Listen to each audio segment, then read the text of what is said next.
I'm going to do my personal top designer fragrance for each season.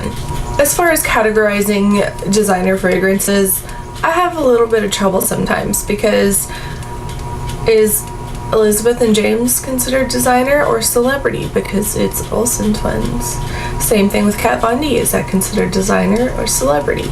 Dita Von Teese, she does design, but she's also a celebrity. So those kind of things, I did leave those out because I wanted to go with more sort of classic designers.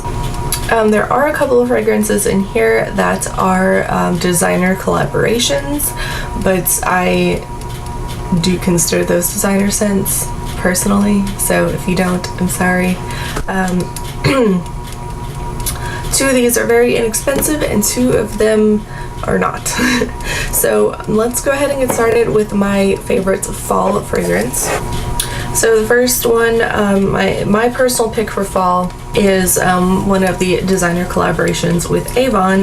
This is a scent that was designed for Ungaro. This is the flanker to the original You by Ungaro. This is Ungaro Fever, and it is fantastic. This is one of the longest lasting, best projecting fragrances that I own, and it's very inexpensive. Supposedly it was originally created to be a spring fragrance, but this is very much fall for me, mostly because of the amount of patchouli and woodiness in it. It is a cheaper floral, and there is a common thread among three of the fragrances that I'm going to mention today, and that is osmanthus.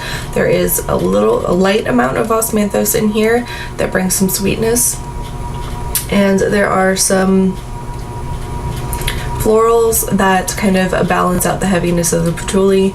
And it says there are woody notes in here, but I am detecting, I could be wrong, but I'm detecting a decent amount of ISOE Super, which is probably where the woody notes are coming from. But yeah, this is a really good fragrance if you like patchouli and like woody fragrances. This lasts a really long time. It projects really well. I love this one. This is a really fantastic fall fragrance. Okay, my top designer fragrance for winter. I don't have a full bottle of it, but I do have like a deluxe sample. I had a small decant that I've already worn through, so this is all I have of it right now. I will get the bottle of this one day, I swear. But this is Hermes Ombre Narguile, and oh my god, this is one of my favorite fragrances in the world.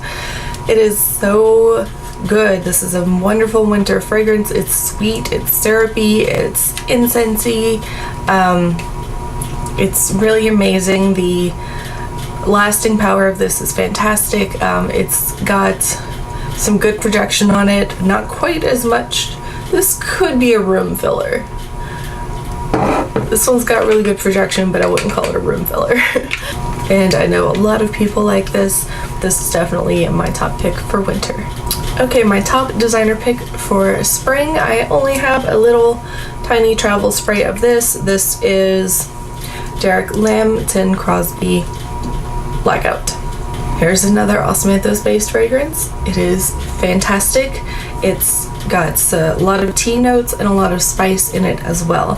So it's not heavy spice, it's very aromatic. The tea kind of lifts it up and kind of keeps it fresh. And the osmanthus in this is just amazing. Yeah, so Derek Lambton Crosby Blackout. The projection is decent and the longevity is not as good as the previous two that I've talked about, but it's still in the range of good in my opinion. Yeah, so this is my top designer pick for spring out of my collection. Okay, and this is also a designer collaboration. This was made for Christian Lacroix. This is Christian Lacroix Rouge, and it was sold by Avon. This is one of my favorite, again, all of these are obviously some of my favorite fragrances. This one is just stunning. I love this one. This is also a floral sheeper. It is not It's not as sharp as the Ungaro Fever. This is also heavily osmanthus based. The base of this is cashmere wood, patchouli, and musk. Patchouli is not nearly as strong in this as it is in Ungaro Fever. The blend on this is just awesome. This is just absolutely amazing. And it's discontinued, but you can find it. In this video, I based everything around what I have in my collection, so my ideal picks might not be included in here, but this is just from what I own. And I'd love to see what your top designer picks for each season is. And if you're new here, please subscribe. It really helps me out a lot, and it means a lot to me. Thank you so much for watching. Until next time.